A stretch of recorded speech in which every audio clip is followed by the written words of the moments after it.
Winter didn't arrive in that town with a flourish. It arrived like a decision already made. Snow packed into corners where sunlight couldn't argue, wind sliding through alleys as if it owned every inch of air, and the mountains standing behind everything like they were listening. Officer Ethan Cole saw all of it through a windshield filmed with pale frost. He didn't fidget at red lights. He didn't drum his fingers on the steering wheel. He sat still with both hands at 10 and 2, postures straight, not because he was trying to look composed, because his body had been trained into it, same as breathing. Stillness was how you stayed ready. Beside him, in the back of the SUV, K9 Shadow sat upright behind the partition. Not relaxed, not restless, assembled. Ethan's eyes flicked to the mirror out of habit. Shadow's gaze met his for a fraction of a second, dark, intelligent, steady, and then returned to the side window, reading the town the way Ethan did. Shadows in doorways, movement near porches, the thin geometry of streets that narrowed toward the old mining district. Ethan didn't know what he expected from the inheritance. A house, a liability, a last favor from a man who never asked for praise. He had been told the place was quiet. Quiet was never neutral. Quiet was either peace or it was the moment before something moved. The navigation route ended at a street that looked like it had been built in a different century and then forgotten. Two-lane asphalt with cracked shoulders, utility poles leaning a few degrees off true. Storefronts sat dark behind winter salt stains. A string of Christmas lights still hung from a gutter, half lit, half dead, blinking like the town itself couldn't decide whether to keep trying. Ethan's tires crunched into a driveway edged by a low stone wall. The house waited. Old timber, steep roof, a porch that faced the mountains like it had once believed it could bargain with weather. The structure had good bones, too good for a place that had supposedly been neglected. That was the first thing Ethan noticed. Not decay, maintenance. Someone had replaced 2 steps recently. Wood pale under stain, nails too clean. The handrail on the left side had a new bracket. The porch light casing looked modern, not vintage. Ethan killed the engine and listened. There's always a moment after a vehicle shuts off where the world exhales. The wind fills the space again. Snow settles. Distant engines become faint rumors. You hear the truth underneath the noise. Shadow shifted once behind the partition, not whining, not asking. Ethan popped the latch. Shadow stepped down onto the snow and paused, nose low, ears high. He didn't wander like a pet arriving somewhere new. He swept the property in a clean, practiced pattern as if he was checking off invisible boxes. Ethan watched his gait. The slight stiffness in the back legs, the careful way Shadow planted his paws before committing weight. Age did that. Not weakness, just honesty. "You good?" Ethan murmured. Shadow's tail gave a single slow sweep. Not comfort. A signal. Ethan opened the front door. Cold air inside carried the scent of old pine boards and something faintly chemical, like fresh sealant. The living room was exactly what it should have been. Stone fireplace, heavy beams, worn furniture that had survived decades of winters. And yet the room felt arranged, not staged like a real estate listing, adjusted. Ethan stood just inside the threshold. He didn't drop his bag, he didn't cross the room. He simply looked. Angles, lines, what was original and what had been touched. Shadow padded in behind him, silent. His paws made almost no sound on the old floorboards. He paused in the center of the room and turned his head slowly, scanning, then locked onto the far wall. A wall panel. Nothing dramatic. Just a section of wood paneling near a built-in bookshelf. Shadow's body tightened. His head angled slightly as if he was triangulating. Then a low growl rolled out of his chest, not loud, not explosive. Controlled warning. Ethan's spine went a degree straighter. "What is it?" he asked softly. Shadow didn't look at him. His attention stayed glued to the same place. Ethan set his duffel down with care and walked toward the bookshelf. The shelves held what you'd expect from an old mountain house: mining history paperbacks, weathered novels, binders of property documents with brittle tabs. Ethan ran his fingers along the shelf's edge, solid. He pressed his palm against the paneling behind it. The wood was cold. He glanced down at Shadow. The dog's ears didn't flicker. No distractions, no false positives. Shadow's nose rose and fell once, slow, sampling scent. Ethan didn't force anything. Not yet. He backed off, giving the room space, and moved through the house with the same deliberate pace he used clearing a building. Kitchen first, stove, cabinets, pantry. Back hall, utility room. A door that led down to a cellar entrance that had been sealed shut from the inside with a heavy plank. Ethan stopped at that plank. He studied the screws, new, not rusted, not stripped. Someone had sealed this recently.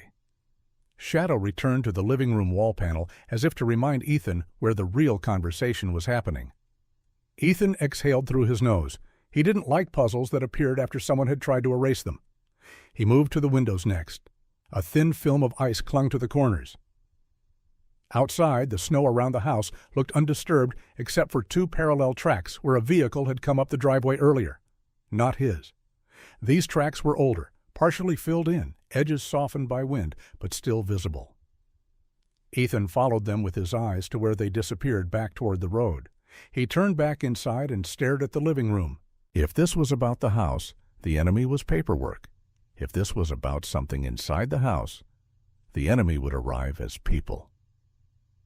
Ethan gave Shadow a small hand signal, a quiet directive to settle. Shadow obeyed, lying near the fireplace, but his eyes stayed open. His ears moved in small calibrations, reading everything. Ethan set up the basics: heat on low, water running, his bag placed where he could reach it without crossing open space. He moved like someone who had learned long ago that comfort was a privilege you earned after certainty. 2 hours later, the county envelope arrived. It wasn't delivered by a person. It was shoved into the mailbox down at the road and carried back in Ethan's hand like a small threat disguised as paper. Inside were documents printed on dull white stock, stamped with official-looking seals and dense language meant to feel final. Notice of seizure proceedings. Ethan read the pages once, slowly. Then again. The words were familiar in the way a gun's click was familiar, cold, mechanical, designed to stop argument. A lien, decades old, had been reasserted. A claim, a deadline, weeks, not months, weeks. Ethan sat at the table in the kitchen, pages spread out, his coffee untouched. He'd seen bureaucratic pressure tactics in other forms overseas, warnings, deadlines, cooperate now or suffer later. The shape always looked the same. This didn't read like the county doing routine work. This read like someone using the county's name as a blade. Shadow lifted his head from the fireplace at the subtle shift in Ethan's breathing. Ethan didn't speak. He didn't have to. Shadow rose and came to his side, pressing his shoulder lightly against Ethan's knee. Ethan's hand found Shadow's neck, fingers sinking into thick fur. Warm, real, reliable. Noted, Ethan murmured, and it wasn't clear whether he was speaking to Shadow or to the people behind the letter. The sound of tires on packed snow reached him a few minutes later. Ethan didn't look surprised. He simply stood, tucked the papers into a folder, and moved to the front window at an angle where he could see without being seen. A sedan idled at the driveway's mouth. Another vehicle behind it. Black, larger, newer, confident. The sedan backed away as if it had been a scout. The black vehicle advanced, slow, deliberate, stopping with its nose aimed at the porch like it was lining up a shot. A man stepped out, expensive coat, gloves too clean, boots that had never met real winter. He didn't call out from the driveway like someone with manners. He walked halfway up, close enough to be heard, far enough to feel in control. Ethan opened the door but stayed inside the frame. Shadow moved forward beside him, posture tall, eyes hard. The man smiled, a practiced expression meant to soften edges. "Officer Cole," he said, as if Ethan's name had been rehearsed. "I'm here with an opportunity that I think you'll appreciate." Ethan didn't respond with a greeting. He watched the man's hands, his breath, the way his gaze flicked once toward Shadow, then back up to Ethan as if recalculating. "What do you want?" Ethan asked. The man's smile widened slightly, but the eyes didn't follow. "A simple transaction," he said. "The land, the house, clean and fast. I can remove the county's problem from your life today." Ethan let that sit. "How do you know about the county notice?" he asked. The man's expression didn't falter, but Ethan caught the micro-delay. A fraction of a second where the script had to adjust. "Small towns," the man said with a light chuckle. "Information moves." Shadow growled, low, immediate. Not a warning at the man's tone, at the lie. The man glanced down again. "Well trained," he said, voice carefully neutral. Tuned, Ethan corrected. He stepped onto the porch, keeping Shadow at his side, not as intimidation, as alignment. The man reached into his coat and pulled out a folder. He didn't offer it yet. He held it as leverage. "I'm authorized to offer you a buyout," he said. "Above market. Sign today, and you walk away with cash by the end of the week." Ethan's gaze didn't go to the folder. It stayed on the man's face. "Why?" Ethan asked. "Because it's efficient." Ethan waited. Silence did work if you let it. The man cleared his throat. "The land has potential," he said. "Development, recreation, that kind of thing. Investors don't like uncertainty. I'm here to resolve it." Ethan stepped 1 foot closer. "If it's above market," he said, "then it isn't about value. It's about urgency." The man's smile tightened. "Urgency is part of business," he said. Shadow's hackles rose subtly. Not explosive. A quiet elevation along the spine. Ethan didn't need Shadow to tell him what his own instincts already knew. This wasn't a negotiation. This was a retrieval attempt. Ethan held the man's gaze for a long beat. "No," he said. The man blinked once. "No?" "No," Ethan repeated, calm as stone. "If you want to make an offer, you can submit it in writing to my attorney once I have one. You can leave your card. Then you can leave." The man stared at him. For a second, the smile dropped, and something else showed beneath it. Irritation, calculation, a glimpse of the real machinery. Then the smile returned, smoother than before. "Of course," he said. "Take your time." He produced a business card and placed it on the porch railing instead of handing it to Ethan, like he didn't want his fingers close to Shadow's range. "Just don't take too much time," the man added lightly. "Paperwork has a way of becoming irreversible." Ethan didn't move. The man walked back down to his vehicle, got in, and drove away without spinning tires, without drama. Professional. Ethan watched the black SUV until it disappeared beyond the bend. Only then did he pick up the card. No name he recognized. A company title that sounded like a shell. A number. Ethan slipped it into his pocket like a piece of evidence. Inside, Shadow didn't relax. He returned to the living room wall panel and stood there like a statue with intent. Ethan followed him, slower now, weight of inevitability settling into his chest. "Show me," Ethan murmured. Shadow lowered his head, sniffed once, then stared at the panel as if it offended him by existing. Ethan knelt and ran his hand along the edge where the panel met the corner trim. There, a seam that didn't align with the rest of the woodwork, a faint difference in finish. Ethan pressed with his fingertips. The panel didn't give, but something behind it felt hollow. Ethan rose, went to the kitchen, and retrieved a flashlight, a small toolkit, and his phone. He didn't pry like an amateur. He documented first. Photos of the wall, the seam, the adjacent boards, the floor, the window. Then he set the flashlight on the floor, angled so it poured light across the panel. Ethan slid a thin tool into the seam and applied gentle pressure. A click. Not loud, not dramatic, but definitive. The panel popped forward 1/2 inch.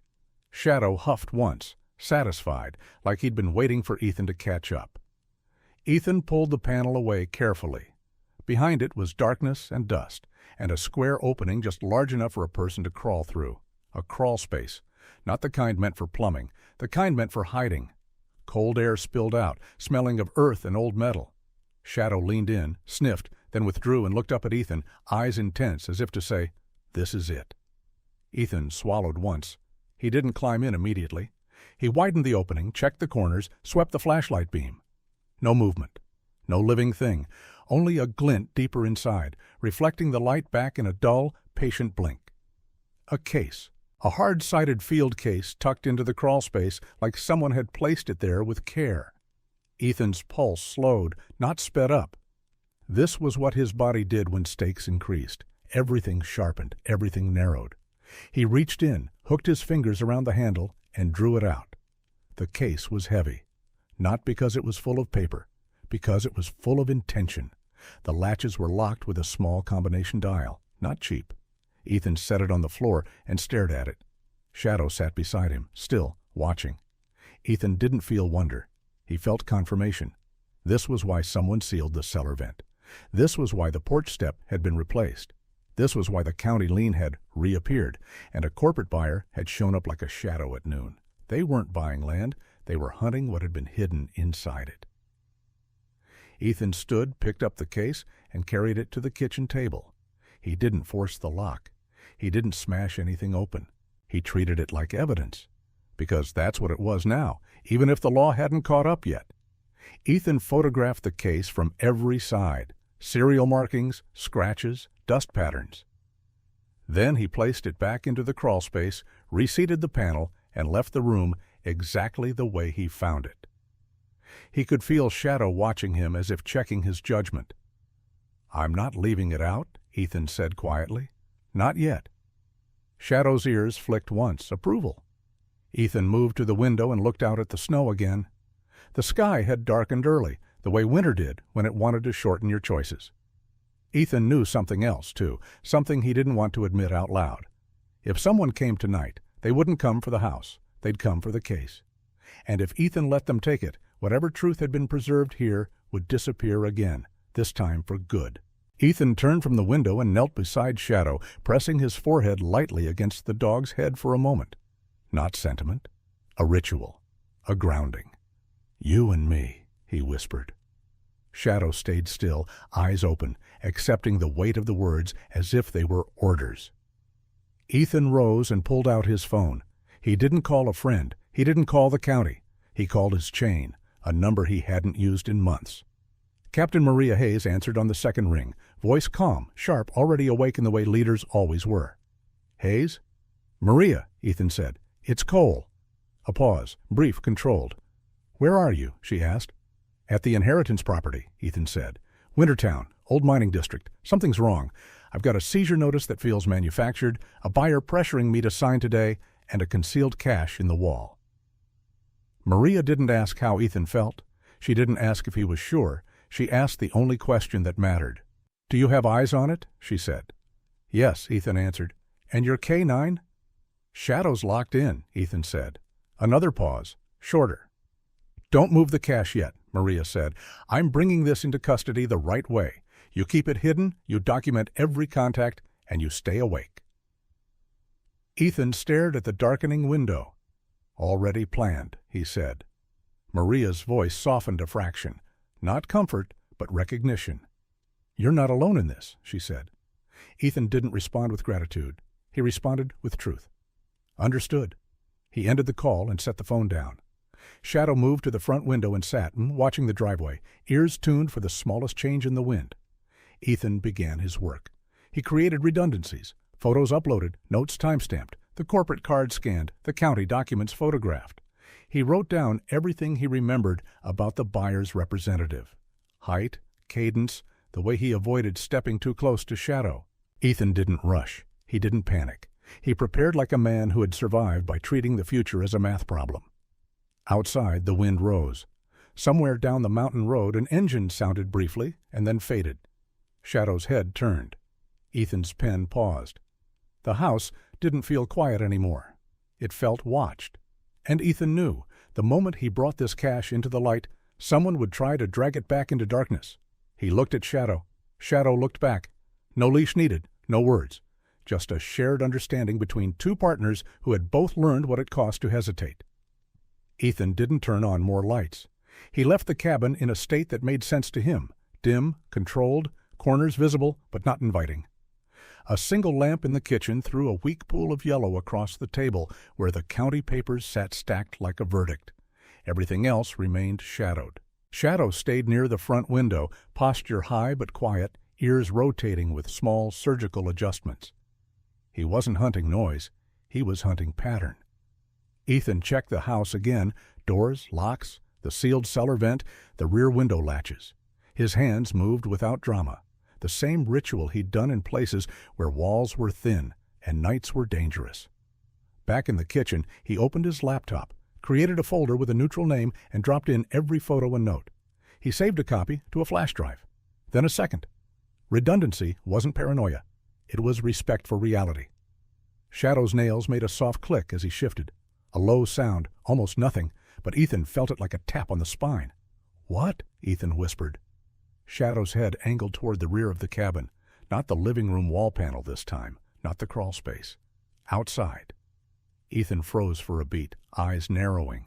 There were two kinds of quiet, the kind that settled naturally and the kind that arrived when something was holding its breath.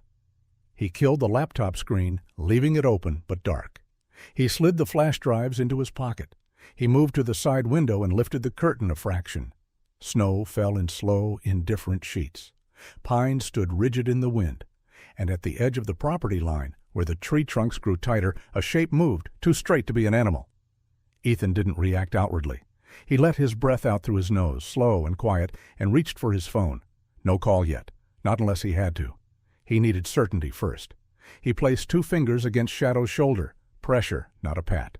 A silent command to stay. Shadow obeyed, but the dog's body was coiled now, muscles loaded, as if the floor itself could become a launch pad. Ethan moved away from the window and crouched by the cabinet under the sink.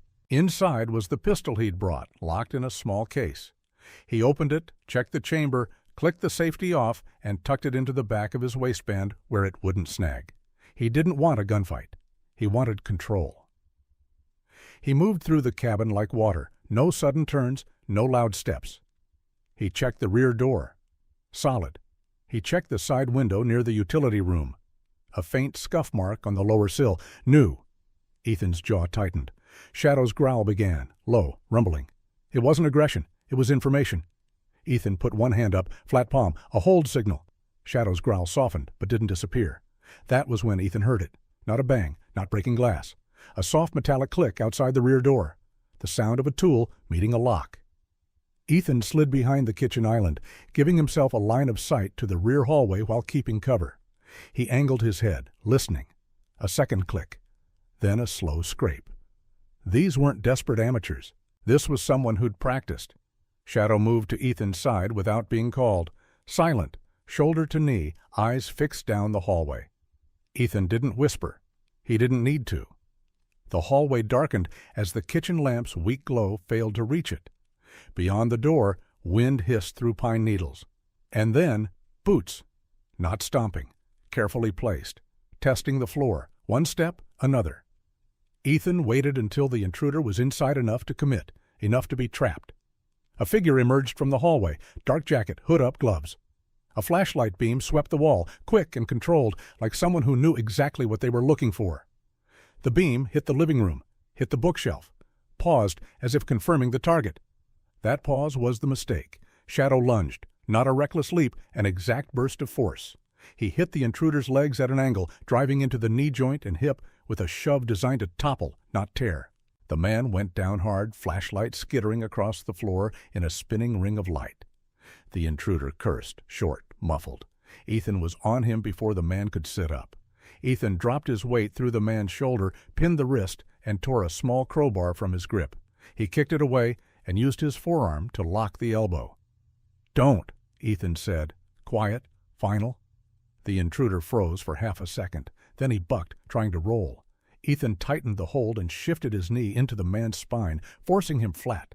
His voice stayed low. "You came in my house," Ethan said. "That was your first bad decision." Shadow hovered at the man's head, teeth bared but not biting, a controlled threat held on a leash of discipline.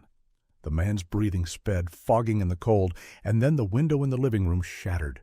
Glass exploded inward with a sharp crack, scattering across the floor like ice thrown by a storm. Shadow's head snapped toward the sound.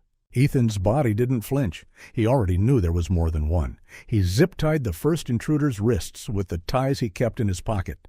Habit from years of making problems, stopped moving.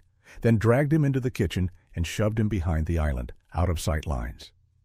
Shadow moved with Ethan, then immediately pivoted back toward the living room, barking once, sharp, urgent. That bark was a signal in Ethan's mind. Contact, direction, now. A second intruder climbed through the broken window. He carried a pistol, muzzle sweeping the room. Shadow didn't charge head-on. He circled fast and low, making the intruder's aim chase a moving problem. The man's gun tracked Shadow, but Shadow never gave him a clean shot, always shifting, feinting, forcing the man to rotate. Ethan used the rotation. He came in from the intruder's blind side, grabbed the man's weapon wrist with both hands, and slammed it into the window frame hard enough to jolt the gun loose. The pistol clattered to the floor. Ethan drove his elbow into the man's ribs, controlled, not rage. then hooked the man's leg and took him down in one clean motion. The intruder hit the floor and tried to scramble. Shadow stepped in and planted himself between Ethan and the man's face, barking so close the sound vibrated the air. The intruder stopped moving. Ethan zip-tied him too. 2 down. The cabin felt smaller now, as if walls had shifted inward. Ethan heard a third set of boots, outside, circling. He didn't chase. Chasing was what people did when they let adrenaline pick the plan. Ethan moved to the front door, angled his shoulder to the side window, and watched the porch. A shadow moved past the far edge, someone trying to approach unseen. Ethan opened the front door abruptly and stepped out into the snow. The cold hit like a slap, stealing breath. The third intruder froze mid-step near the porch railing, startled by Ethan's sudden appearance. His hands rose instinctively, as if he'd been caught in a light. Ethan didn't aim his pistol. He didn't need to. He surged forward and kicked the man's knee inward, sharp and efficient. The intruder collapsed with a choked sound, hands scrabbling for balance. Shadow launched from the doorway and slammed into the man's shoulder, forcing him flat. Ethan dropped a knee into the man's back and zip-tied him like the others. In less than a minute, the yard was quiet again. Only wind, only snow, only Shadow's breath in steady bursts. Ethan stood, chest rising and falling, and looked toward the tree line. He didn't assume this was the end. He assumed it was the first wave. He hauled the third intruder inside and shut the door, locking it, then dragged all 3 into the kitchen and positioned them where he could see them from cover. The intruders avoided eye contact. That told Ethan more than any speech would. People who believed they were righteous shouted. People who were hired stayed quiet. Ethan pulled out his phone and called Maria. It rang once, twice. Maria answered with no greeting. "Cole, I've got 3 intruders restrained," Ethan said. His tone was even, like he was reporting a traffic stop. "They breached the rear door and living room window. They came for the wall cash." Maria didn't curse. She didn't gasp. She simply asked, "Are you injured?" "No." "And Shadow?" Ethan glanced at the dog. Shadow stood beside the island, eyes locked on the intruders, body stiff but unhurt. "He's good." "Stay where you are," Maria said. "I'm dispatching Lucas to you. I'm en route behind him. Do not leave that property." "I'm not," Ethan said. "Good," Maria replied. "And Ethan, don't talk to them. Let them hang themselves later." Ethan ended the call. Shadow's ears flicked once at the tone change in Ethan's voice, then returned to their forward position. Ethan crouched behind the island and watched the intruders. One of them shifted, trying to test the zip ties. Ethan didn't move. He just spoke. "Save your energy," he said softly. "You're not going anywhere." The intruder's eyes lifted, narrow with hate or fear. Ethan couldn't tell which, maybe both. Outside, the wind continued to scrape the pines. Minutes stretched. Ethan listened for the sound of approaching tires. Shadow did too. Then, faint at first, an engine. It grew louder, steady, climbing the road. Headlights swept across the snow outside the window. The vehicle stopped with a crunch. A door opened. A voice called, "Sheriff's office! Ethan!" Not sheriff, not county dispatch, Deputy Lucas Reed. Ethan's shoulders dropped a fraction, not in relaxation, but in transition. Phase shift from solo control to team coordination. Ethan opened the door and stepped out into the porch light glow. Lucas stood in the snow beside his cruiser, bundled in a heavy jacket, face tense but alert. He was younger than Ethan by almost a decade, quick-eyed, his energy always a half step ahead of his body. He glanced down at Shadow and swallowed. "Okay," Lucas said, "that's a serious dog." Shadow didn't bark. He simply stared. "Inside," Ethan said, "3 restrained." Lucas's eyebrows shot up. 3? Like 3? Ethan's mouth twitched, the closest thing to humor he allowed in moments like this. "Yes," he said, 3. Lucas followed Ethan inside and froze when he saw the intruders zip-tied on the kitchen floor. "Holy!" Lucas caught himself, glanced at Shadow, and lowered his voice like he thought the dog was a judge. "How the hell did you—" "Later," Ethan said. Lucas nodded, professionalism snapping into place. He radioed in, called for additional units, then began photographing the scene. Broken glass, pry marks, the crowbar, the intruder's gloves. "You said they came for something," Lucas murmured. Ethan looked toward the living room wall where the panel sat reseated, nearly invisible.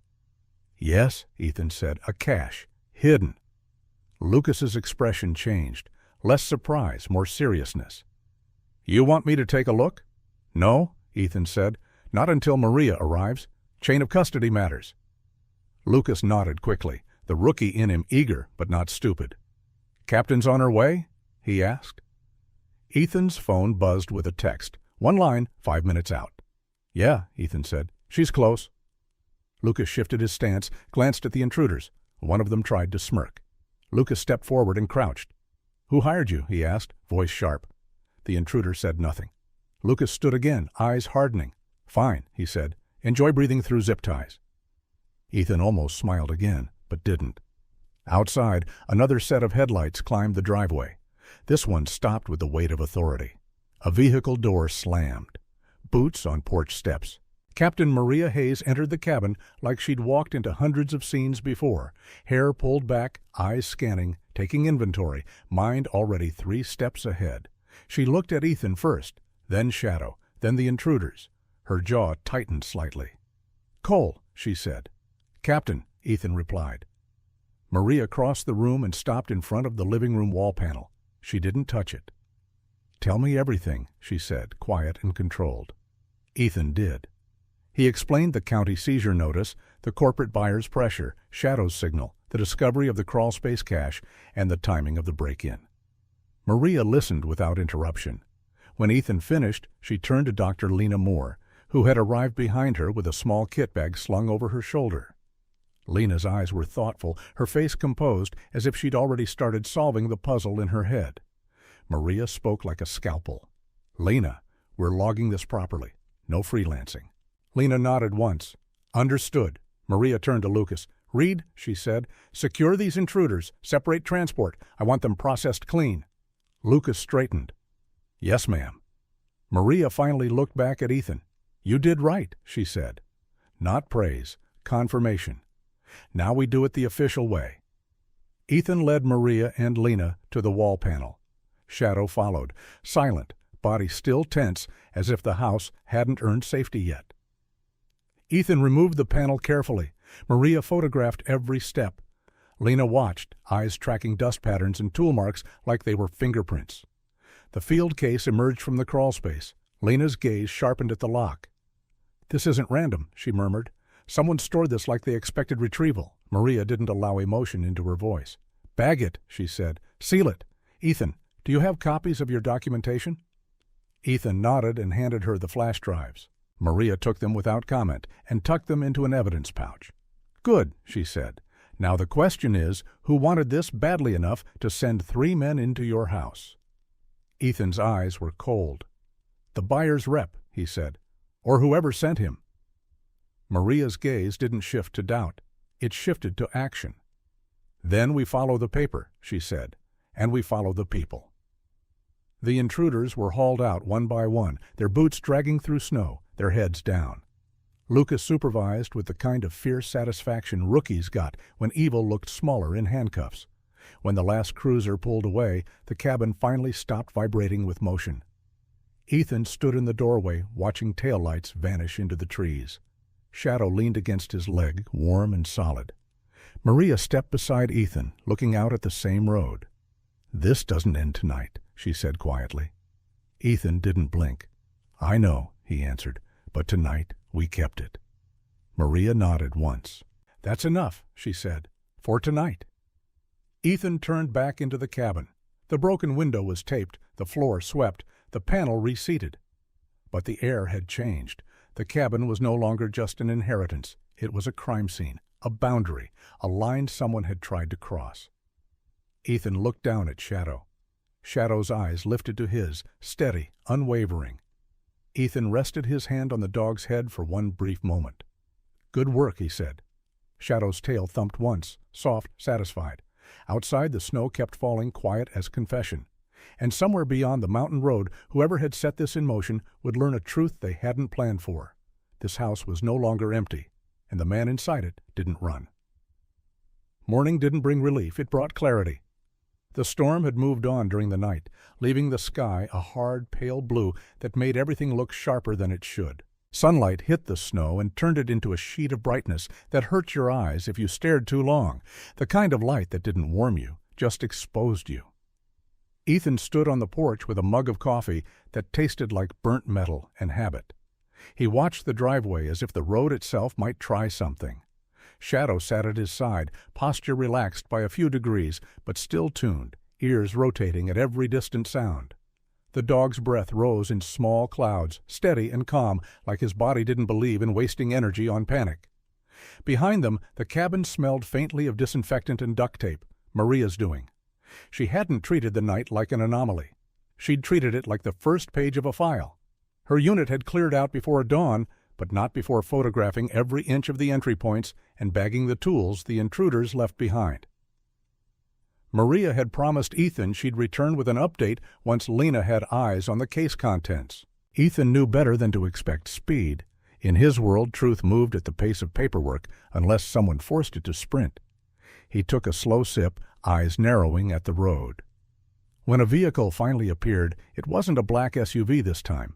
It was Maria's unmarked sedan, tires cutting through the packed snow with patient confidence. Behind her, another cruiser. Lucas. Lucas stepped out first, bouncing slightly in the cold the way rookies did when their bodies had more energy than their minds could handle. Maria got out second, calm as ever, coat collar up, hair tied back, face unreadable. Dr. Lena Moore emerged from the passenger side, holding a sealed evidence tote like it was a living thing. Shadow rose instantly. Not barking, not threatening, just ready. Ethan stepped down from the porch. Maria's gaze swept the property, the tree line, the windows, always scanning, always counting. "You sleep?" she asked. "A little," Ethan said. Maria didn't ask how much. She didn't need to. Lena's eyes flicked to Shadow with a small, almost private appreciation. "He's the reason we have anything to examine," she said softly. Shadow held her gaze a beat, then looked away, dismissing her in the polite way dogs did when they didn't need reassurance. Maria motioned toward the cabin. Inside. They sat at the kitchen table where the county seizure notice still lay in a neat stack, now marked and annotated in Ethan's handwriting. Lucas hovered near the counter, trying not to look like he was hovering, failing. Lena placed the tote on the table. Maria spoke first, voice precise. "We opened the field case at the lab," she said. "Full video documentation, full seal chain, everything clean." Ethan nodded once. Lena did the talking after that. She always did when the subject shifted from authority to detail. "Inside the case," Lena said, "there are multiple items, all organized intentionally. Old photographs, index cards with codes, and, this is important, maps, not just property surveys, structural overlays." She pulled a folder from the tote and slid a laminated page toward Ethan. It showed the area around the house, drawn in a way that made Ethan's skin tighten. Contour lines, tree boundaries, old mine shafts marked in faded ink. But layered on top in sharp red pencil were routes, arrows, and intersections running under the land like veins. "Tunnels," Ethan said quietly. Lena nodded. "Some are legacy mine tunnels, others are not consistent with mining construction. The spacing, angles, and reinforcement notes suggest intentional passage, not extraction." Lucas leaned forward, eyes wide. "So like secret tunnels," he whispered, like saying it too loud would wake something. Maria shot him a look without turning her head. Lucas leaned back instantly. Lena continued. "The cache also contains a set of coded logs, dates and times, not names, just identifiers. But the recent entries show patterns consistent with movement, repeated, regular." Ethan stared at the map. He thought of the too-clean porch repairs, the sealed cellar vent, the way the corporate rep's eyes had flicked toward Shadow, recalculating. "They weren't buying land," Ethan said. "No," Maria agreed. "They were buying silence." Lena slid another sheet across the table, an image of a county document, scanned, annotated. She tapped a section near the bottom. "The lien," she said. "It was revived, with a reference number that doesn't align with county archival format from the decade it claims to be from. That suggests forgery, or at least manipulation." Maria's voice hardened by one notch. "And the corporate entity that approached Ethan," she said, "is a shell, new registration, minimal footprint. But it links back to a logistics company that's been under quiet federal interest." Lucas blinked. "Federal, like—" Maria cut him off. "Don't finish that sentence unless you want to be deposed." Lucas shut his mouth. Ethan's focus stayed on the map. He didn't feel triumph. He felt the steady, cold settling of a larger machine sliding into view. "So what now?" Ethan asked. Maria's eyes met his. "Now," she said, "we apply pressure where they can't buy it off. We move this through official channels and we let them react." Ethan's jaw flexed. "And if they react again?" he asked. Maria didn't blink. "Then we catch more hands," she said. Lena folded her hands in front of her, thoughtful. "There's another thing," she said. Ethan looked at her. Lena hesitated, not uncertainty, more like respect for the weight of what she was about to put on the table. "There were personal items in the cache," she said. "Not sentimental, but intentional. A letter, addressed to the one who finds this." Ethan's throat tightened slightly. He didn't ask who wrote it, he already knew. Maria pulled an envelope from the tote. It was old paper sealed with tape that had yellowed, handwriting on the front, careful and firm. Ethan took it with both hands. He didn't rip it open like a man hungry for closure. He opened it like evidence. Inside was a single page. No long speech, no poetry, just a few lines. Direct, practical. "If you are reading this, you did not come here by accident. The house was altered to hide what matters. Trust the dog. Trust your instincts. Do not negotiate with men who rush you. Bring this to someone who cannot be bought. If you choose to stay, you will not be staying for comfort. You will be staying to guard the truth." Ethan read it once, then again. Shadow pressed his head against Ethan's knee, a quiet anchor. Ethan set the letter down carefully. "I'm staying," he said. Maria studied him as if checking whether this was resolve or reckless pride. Then she nodded once. "Good," she said. "Then we plan like you live here." She stood, moved to the window, and looked out toward the trees. "Lucas," she said, "you're on perimeter checks, twice a day. You vary the times." "Yes, ma'am," Lucas replied immediately. Maria turned back to Ethan. "You don't engage with anyone offering money," she said. "Anyone. You don't accept help. You don't move anything alone, and if Shadow signals, you listen." Ethan almost smiled. "I already do," he said. Lena gathered her folders back into the tote, sealing it with careful hands. "I'll keep digging on the codes," she said. "Patterns, identifiers, anything we can translate into names." Maria's gaze narrowed, thoughtful. "And I'll put a quiet request up the chain. We don't say tunnels. We say unauthorized substructure activity. The right people will hear it." Ethan understood what she meant. Speak in language that made bureaucrats pay attention without giving criminals a warning. Lucas shifted his weight, eyes flicking to the living room wall. "So, he said, "what about the tunnels? Like, are they under your house?" Ethan answered without looking away from the map. "Under the land," he said, "which is why they wanted it." Lucas whistled softly, then caught Maria's glare and turned it into a cough. Maria checked her watch. "I'm leaving 2 units near town," she said. "Not obvious, enough to respond fast." Ethan nodded. Maria stepped close, lowered her voice so Lucas couldn't hear. "They'll come again," she said. Ethan's eyes stayed steady. "I know," he replied. Maria watched him a beat, then glanced down at Shadow. "And your partner?" she asked. Shadow's ears flicked like he understood the question. Ethan's hand found the thick fur at Shadow's neck. "He's already decided," Ethan said. Maria's mouth tightened, not a smile, but something close to respect. "Then don't lose him," she said. When Maria and Lena left, the cabin felt quieter again, but not empty. Ethan stood in the kitchen, looking at the letter on the table. He didn't believe in destiny in a fairy tale way, but he believed in preparation meeting a moment. His predecessor, his grandfather, or whoever had crafted that cache, had built this like a relay. A baton passed through time. Now it was Ethan's hand closing around it. Outside, Shadow moved to the porch and sat, scanning the road, calm but ready. Ethan joined him. They sat together in the brittle winter light, the house behind them, the mountains ahead like a wall of stone and patience. And then Shadow stiffened. Not fully, just enough. His head angled toward the side yard, where the snow had begun to drift in a new pattern. Ethan followed his gaze. At first, Ethan saw nothing, just white, just trees. Then he saw the difference. A line in the snow that wasn't there before. A shallow trough, like something had been dragged, or like a hatch had been opened and closed beneath powder. Ethan stood slowly. Shadow stood with him. No barking, no theatrics, just movement. Ethan walked toward the disturbed patch, boots crunching softly. Shadow stayed close, shoulder brushing Ethan's leg in that silent rhythm. Ethan knelt, brushed snow aside with his glove. Metal. A rusted ring set into a flat panel of weathered wood, nearly invisible under snow. A hatch. Ethan's pulse slowed into that cold focus again. He looked back at the cabin, then toward the tree line. If these tunnels were real, the land wasn't just an asset, it was a corridor, and corridors always meant traffic. Ethan gripped the ring and pulled gently. The hatch didn't open, stuck or intentionally weighted. Ethan didn't force it yet. He photographed it first. Then he stood, eyes narrowing. Shadow gave a low huff, not a growl, more like a warning wrapped in restraint. Ethan interpreted it instantly. Not now, not alone. He nodded once, as if Shadow had spoken English. Yeah, Ethan murmured, not alone.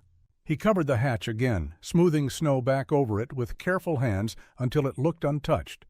Then he returned to the porch. He didn't feel fear. He felt timing.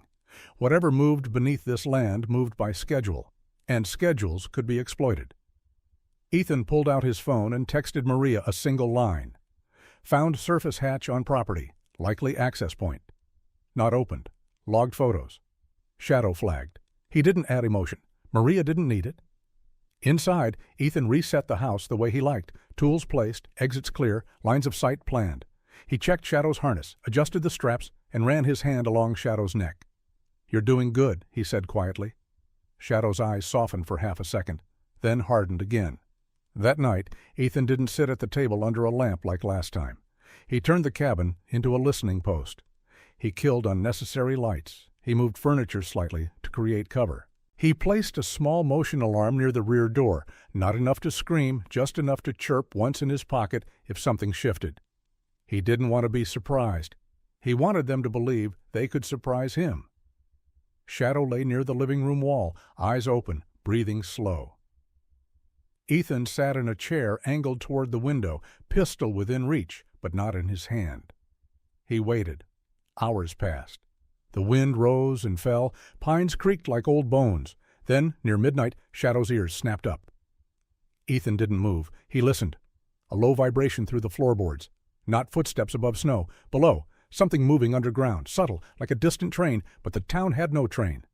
Shadow rose slowly, nose close to the floor, tracking a line across the boards. Ethan felt it too, more an instinct than sensation. He didn't chase the feeling. He followed the dog. Shadow stopped near the sealed cellar door. He stared at it, body rigid, a growl humming low. Ethan's breath fogged in the darkness. The corridor beneath the house was awake, and the people who owned that corridor would eventually come collect. Ethan's mind ran through options like a checklist. Open the cellar? No. Too many unknowns. Too easy to get trapped. Call Maria now? He could, but what would he say? The floor feels wrong?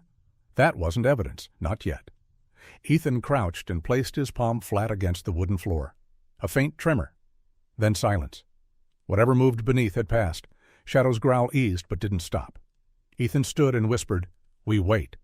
Shadow stayed locked on the cellar door as if he could see through wood and earth. Ethan returned to his chair, eyes fixed on the darkness. Because now he knew something else. They weren't just coming from the road, they could come from underneath. Ethan didn't sleep after that. He didn't pace either. He sat in the chair angled toward the cellar door, one boot planted firmly on the floor, as if anchoring himself to the boards that had just whispered a warning. Shadow remained standing near the sealed cellar entrance, body still, eyes fixed, ears tuned not to the air, but to the ground. The tremor didn't repeat, but the absence of movement didn't equal safety. It meant whatever was beneath had discipline. Ethan checked his watch. 1:17 a.m. He considered calling Maria immediately. He decided against it. Not yet, because if there was traffic below, it wasn't random. It was scheduled. And if Ethan reacted too soon, whoever owned that corridor would shut it down before it could be exposed. He needed proof. Shadow shifted, then slowly lowered himself to the floor, still alert but no longer bristling. The vibration had passed. Ethan stood quietly and moved to the kitchen table. He unfolded Lena's structural overlay map again, laying it flat under the weak glow of a single lamp. His finger traced the red routes that crossed under the property, like arteries feeding something unseen. One line passed directly beneath the cellar. Another intersected near the surface hatch he had reburied in snow. He exhaled through his nose. They weren't just smuggling. They were using legacy mine shafts and modern reinforcement to create a private artery through the mountain. And this house, this land, sat on a junction, which meant the lien, which meant the buyer, which meant the break-in. None of it was about inheritance. It was about infrastructure. Ethan folded the map carefully. Then he texted Maria again. Movement detected below structure, low vibration, likely active corridor. No visual confirmation yet. Monitoring. Her reply came 3 minutes later. Understood. Do not open cellar. We escalate quietly. Lena cross-checking old mine registries. Read on perimeter rotation at 0600. Hold position. Ethan set the phone down. Shadow's breathing steadied into a rhythm. Ethan moved toward the cellar door again and knelt beside it. He ran his hand along the wood. The screws holding the plank across it were new. Whoever sealed this had wanted to block access from above, but not from below. The idea sat in his chest like cold iron. He returned to the chair, and he waited for dawn. Morning came thin and sharp. The mountains wore a pale glow, sunlight catching frost like a field of shattered glass. Lucas arrived at 6:08 a.m., coffee in one hand, determination in the other. He knocked lightly, then entered after Ethan unlocked the door. Lucas looked around like he expected something to jump from the ceiling. "Everything quiet?" he asked. Ethan nodded. "Surface, yes," he said. Lucas blinked. "Surface?" Ethan didn't elaborate. Shadow rose and approached Lucas, sniffed him once, then turned away, assessment complete. Lucas tried not to look intimidated. "I walked the outer perimeter," he said. "No fresh tracks beyond what we already logged, but I did notice something weird." Ethan waited. "There's a faint depression line running about 20 yards out," Lucas said, "like snow settling differently in a straight path." Ethan's eyes hardened. "Show me." They walked together toward the area Lucas indicated. Shadow moved ahead of them this time, nose low, pacing carefully over the snow. Ethan saw it now, a barely perceptible line in the drift, subtle but linear, too straight to be natural. Ethan crouched and pressed his palm to the snow over the depression. It felt slightly warmer. Not heat, just less frozen. He didn't smile. He didn't curse. He simply stood. "Reed," he said, voice calm, "you're going to log this as ground anomaly. No speculation, no tunnel language." Lucas nodded immediately. "Got it." "And you're not stepping directly over it again," Ethan added. Lucas swallowed and backed up a step instinctively. Shadow pawed lightly at the snow near the line and then stopped. He wasn't trying to dig. He was marking. Ethan photographed the area from multiple angles. Then he stood and looked at the house. "They are using it regularly," Ethan said quietly. Lucas glanced toward the cabin. "Then why not just—" "Come up?" Lucas asked. "Because coming up creates a tension," Ethan replied. "Staying below avoids it." Lucas frowned. "Unless," he added slowly, "they don't know you know." Ethan's eyes flicked to him. "Exactly." Lucas shifted his weight, a spark of understanding clicking into place. "So we don't tip them," Lucas said. "We don't tip them," Ethan confirmed. By noon, Maria returned, with 2 additional unmarked vehicles that stayed at a discreet distance down the road. She didn't wear urgency on her face, but her movements were tighter. Lena stepped out carrying a rolled-up blueprint tube. "We have something," Lena said before anyone else spoke. Inside the cabin, Lena spread the blueprint across the table. It was an old mining registry map, digitized and relayered. She tapped a section near Ethan's property. "This mine shaft was officially sealed in 1958, she said. "But the reinforcement pattern in your structural overlay doesn't match 1958 engineering." Maria crossed her arms. "Meaning?" "Meaning someone reopened and upgraded it," Lena said, "likely within the last 10 to 15 years. Lucas let out a low whistle. "So they've been using this for years?" Maria's eyes stayed on the map. "Long enough to invest in it," she said. Ethan's jaw tightened. "And long enough to believe no one would challenge it," he added.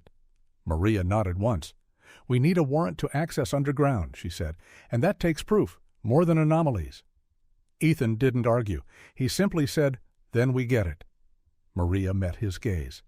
"How?" she asked. Ethan's eyes shifted toward the cellar door. "We listen," he said.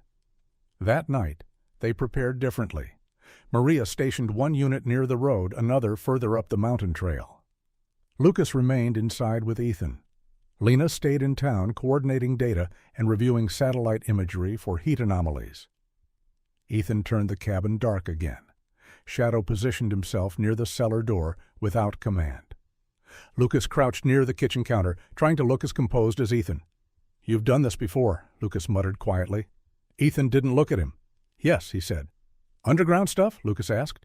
"Different terrain," Ethan replied. "Same principle." "What's the principle?" "Control what you can," Ethan said. "Prepare for what you can't." Lucas nodded slowly, absorbing it. They waited. Hours passed. Then, just after midnight, Shadow's body locked. A low vibration traveled through the floorboards again, stronger this time. Lucas felt it too. "Did you?" Lucas started. "Quiet," Ethan said. The vibration deepened, steady, mechanical. Not random. Movement. Ethan crawled slowly toward the cellar door and placed his ear close to the wood. He could hear it now. Voices, muffled, distorted by earth. But human. Lucas's eyes widened. "Holy!" Ethan raised a finger. Shadow's growl deepened into a warning hum. The voices grew clearer. Footsteps, metal scraping, a latch beneath. Ethan's pulse slowed into that razor edge. They weren't passing through tonight. They were stopping. The vibration ceased. Silence. Then, a faint knock from below. 3 short taps. A pause. 2 taps. A signal. Ethan's eyes narrowed. Lucas whispered, barely audible. That's a code." Ethan nodded once. Then came the sound they had both been waiting for. The scrape of a bolt from below.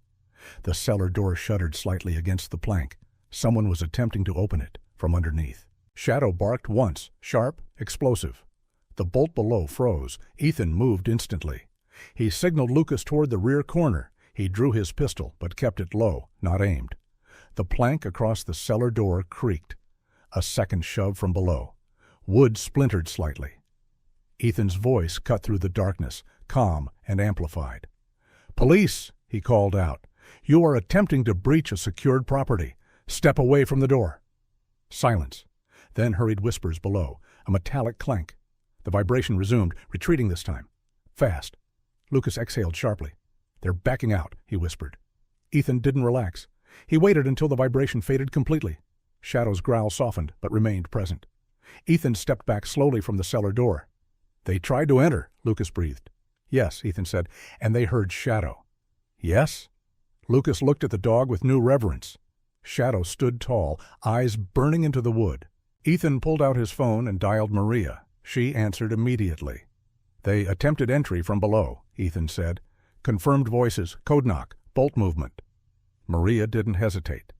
"That's probable cause," she said. Ethan's eyes hardened. "Get the warrant," he replied. By sunrise, the property was no longer quiet. Unmarked vehicles lined the lower road. Maria stood near the surface hatch Ethan had uncovered, flanked by 2 plainclothes officers. Lena crouched beside a portable sensor device placed over the depression line in the snow. "It's active," Lena said, eyes on the readings. "Airflow below. Thermal variance." Maria turned to Ethan. "This ends today?" she said. Ethan didn't smile. He simply nodded. Shadow stood beside him, harness secured, eyes scanning the tree line as if daring the mountain to argue. Maria lifted her radio. "Execute," she said. Officers moved to the hatch first. They cleared snow, unlatched it. The wooden panel lifted with a groan. Cold air poured out, thicker, mineral heavy. Below, a reinforced tunnel stretched into darkness. Steel braces, modern lighting strips wired along the walls. This wasn't an abandoned mine. This was infrastructure. Maria's jaw tightened. "Record everything," she ordered. Lucas leaned over the opening, stunned. "Holy, they built a highway under you." Ethan stepped closer and looked down. A set of fresh boot prints marked the dirt floor below, and a discarded radio lay near the wall, abandoned in retreat. Shadow barked once, sharp, triumphant. Ethan's hand rested on the dog's neck. "They thought no one would listen to the ground," Ethan said quietly. Maria's eyes flicked to him. "And they didn't account for a K-9, she replied. Officers descended into the tunnel carefully, weapons low but ready. Minutes passed. Then a voice echoed upward. "Multiple crates?" someone called. "Contraband, equipment, comms." Maria exhaled slowly. "It's bigger than local," she said. Ethan didn't respond.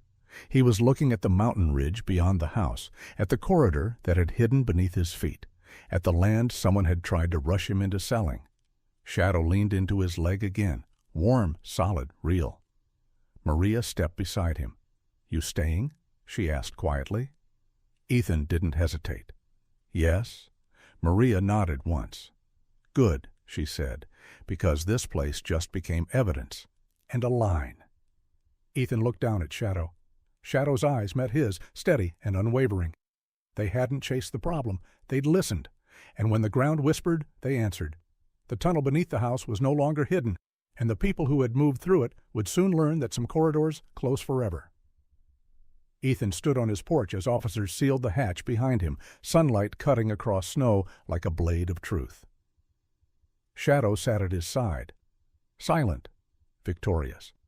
And the house, once just inheritance, was now something else entirely. Not a burden, not an escape, a post. And Ethan Cole didn't abandon posts.